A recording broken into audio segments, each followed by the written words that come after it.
Hello दोस्तों, जय भीम, नमो बुद्धाय।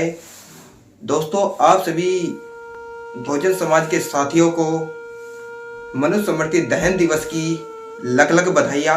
और मैं ये बधाई आपको क्यों दे रहा हूँ, मैं आज आपको इस वीडियो के माध्यम से बताना चाहूँगा कि जो ये मनुस्मृति दहन दिवस है, इस पर बाबा साहब ने आग क्यों लगाई थी। आज मैं इसका आपको मेन रीजन बताता हूँ। दोस्तों, मैं आपको बताना चाहूँगा, कभी हमारे भारत देश के ये हालात थे कि हमारे देश की लड़कियाँ ना तो पढ़ सकती थी, ना लिख सकती थी, और ना किसी अच्छी पोस्ट पर कार्य कर सकती थी, और ना इधर उधर जा सकती थी। 25 दिसंबर को परम पूज्य डॉक्टर बी.आर. अम्बेडकर ने एक ऐसी विधि का निधन किया जिसको हम मनुस्मृति जानते हैं। जो मनुस्मृति है, ये मनुवादियों ने इस तरह से इसमें ऐसी ऐसी बातों को लिखा हुआ था जो कि परम पूज्य बाबा साहब को बिल्कुल भी अच्छी नहीं लगी थी। और मैं मनुस्मृति के बारे में आपको बताऊं, जो आज हमारे समाज की लड़कियां, हमारे समाज के नहीं बल्कि सभी समाज की लड़कियां किसी के साथ ऊंची आवाज में बात नहीं कर सकती थी, किसी बड़े आदमी के साथ में बैठ नहीं सकती थी, कहीं जा नहीं सकती थी। ये सब मनुस्मृति में लिखा हुआ था। और एक प्रथा के बारे में मैं आपको बताऊं, जब किसी का पति गुजर जाता था तो जिंदी लाश बनाकर जिंदी औरत को भी उसके साथ में जला दिया जाता था। क्या ये सही है? दोस्तों, ये सही नहीं है। और परम पूज्य बाबा साहब अम्बेडकर ने इस मनुस्मृति का दहन क्यों किया, आज मैं इस वीडियो के माध्यम से आपको बताने वाला हूं।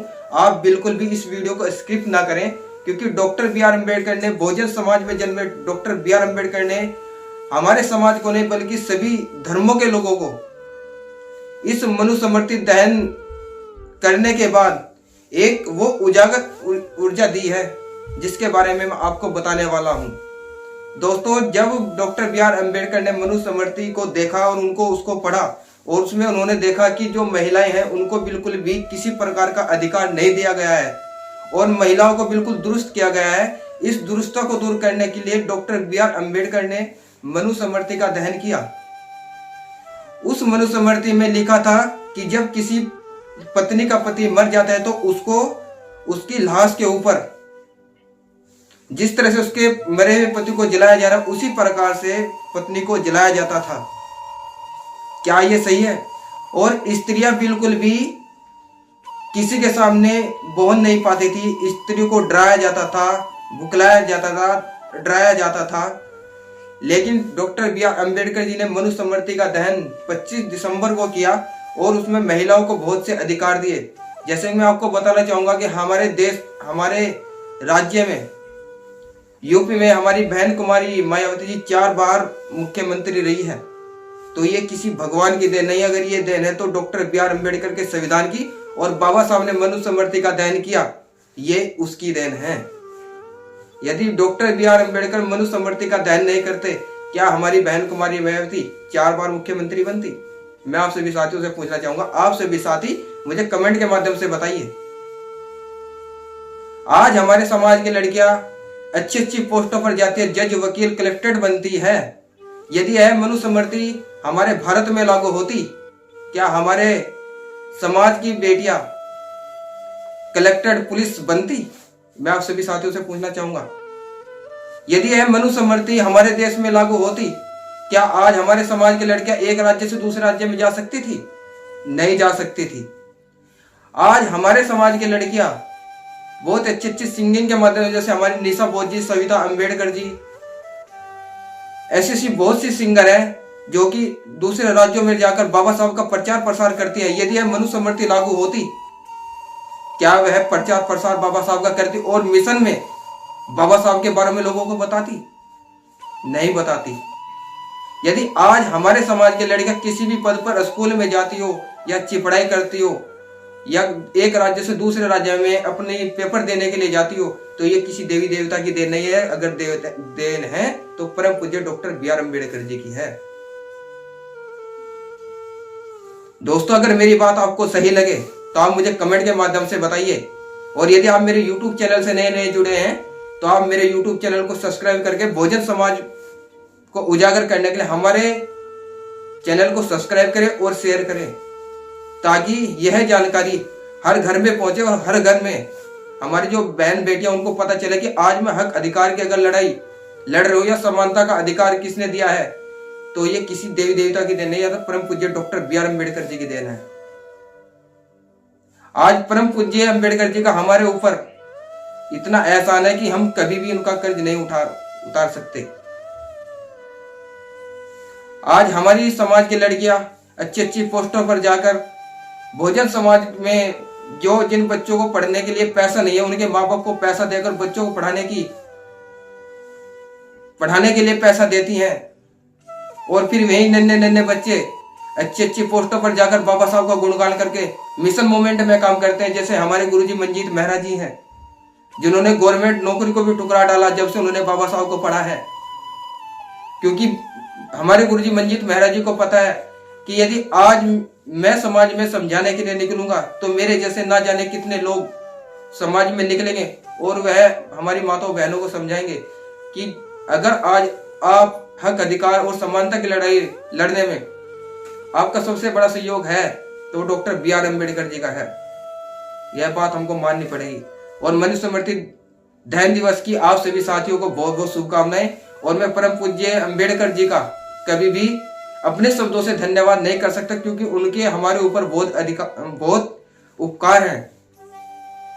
और मनुस्मृति दहन करके बाबा साहब ने हमारे देश की महिलाओं को वो उपकार दिए हैं कि कोई भगवान अगर धरती पर अवतार लेकर भी आए तो वो कभी नहीं दे सकता था, लेकिन अगर हमारे परम पूज्य बाबा साहब अम्बेडकर ने मनुस्मृति का दहन किया तो आज हमारे समाज की बेटी अच्छे अच्छे वस्त्र पहनती है, अच्छी अच्छी गाड़ियों में चलती है, अच्छे अच्छे बंगलों में रहती है, एक राज्य से दूसरे राज्यों में जाती है।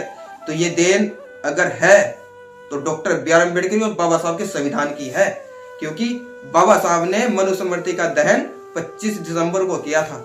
और आज का दिन हमारे समाज की औरतों के लिए और लड़कियों के लिए एक साधारण दिन नहीं, यह हमारे समाज की लड़कियों को जानना होगा और बाबा साहब का गुणगान करना होगा और कहना होगा, बाबा साहब तेरी ही अनुकंपा से आज मैं जिस भी रूप धारण में हूँ वह सिर्फ आपका उपकार है, ना कि किसी भगवान का उपकार है। यह हमारे समाज की लड़कियों को समझना पड़ेगा, क्योंकि अगर बाबा साहब ना होते और मनुस्मृति लागू होती तो हमारे समाज की बेटी घुट घुट के मर जाती। यदि आज आप अच्छी जिंदगी जी रहे हो तो किसी भगवान के देन है, परम पूज्य doctor B are Ambedkar ji की देन है, बाबा साहब doctor B are Ambedkar ji की देन है। और उनकी वजह से आज हम अच्छे रहते हैं, पढ़ते हैं, लिखते हैं, कलेक्टर बनते हैं और अच्छे अच्छे प्रोफेसरों पर बनकर बाबा साहब के मूवमेंट को आगे बढ़ाते हैं। तो दोस्तों, आप सभी साथियों को मनुस्मृति दहन दिवस की बहुत बहुत शुभकामनाएं, और मेरी माताओं बहनों को भी मनुस्मृति दहन दिवस की बहुत बहुत शुभकामनाएं। और बाबा साहब का मैं अपने शब्दों में धन्यवाद नहीं कर सकता, क्योंकि बाबा साहब का मेरे ऊपर बहुत कर्ज है और मेरे समाज की लड़कियों के ऊपर भी। दोस्तों, यदि आप हमारी इस वीडियो में अगर पहली बार हमारी वीडियो को देख रहे हैं तो हमारे चैनल को सब्सक्राइब करें और वीडियो को ज़्यादा से ज़्यादा शेयर करें, ताकि हमारे समाज के महिलाओं और लड़कियों को पता चले कि आज कौन सा दिन है और आज के दिन बाबा साहब ने मनुस्मृति दहन दिवस हम क्यों मनाते हैं और हमको क्यों खुशी है मनुस्मृति दहन दिवस की, और बाबा साहब ने मनुस्मृति में आग क्यों लगाई, ये आप इस वीडियो के माध्यम से जान सकते हैं। आज हमारे समाज की लड़कियां अच्छी पोस्टों पर जाती हैं, अच्छी पढ़ती हैं, लिखती हैं, अच्छा श्रृंगार करती हैं, तो ये किसी देवी देवता की देन, बाबा साहब डॉक्टर बी आर अम्बेडकर की देन है। और दोस्तों, मैं इस वीडियो के माध्यम से यही कहना चाहूँगा कि अब एक रोटी कम खाओ लेकिन अपने बच्चों को जरूर पढ़ाओ, क्योंकि रोटी के बगैर गुजारा हो सकता है। रोटी के बगैर हम 1 दिन रह सकते हैं, 2 दिन रह सकते हैं, 3 दिन रह सकते हैं, लेकिन अगर हमारे बच्चे शिक्षित नहीं हुए तो ये मनुवादी सरकार हमारे बच्चों को सरकारी स्कूल में पढ़ा कर, जब हम पहले स्कूलों में जाते थे तो वहाँ पर पढ़ाई होती थी, लेकिन आज इस मनुवादी सरकार ने स्कूलों में राशन लगवा दिए हैं। बच्चों का दिमाग पढ़ाई में नहीं रहकर खाने की साइड रहता है। तो बुद्धि का प्रयोग कीजिए, मैं अपने समाज को कहना चाहूंगा। और बाबा साहब का जो हमारे ऊपर उपकार है और मेरी माताओं बहनों के ऊपर जो उपकार है उसके हम सदा ऋणी रहेंगे और बाबा साहब का गुणगान हम हमेशा करते रहेंगे। बस इन्हीं जन शब्दों के साथ में मैं आपसे पुनः विनती करता हूँ, यदि आप हमारे चैनल से पहली बार बने तो हमारे चैनल को सब्सक्राइब कीजिए और मिलते हैं फिर नेक्स्ट वीडियो में, तब तक के लिए जय भीम, नमो बुद्धाय, नीलकंठ।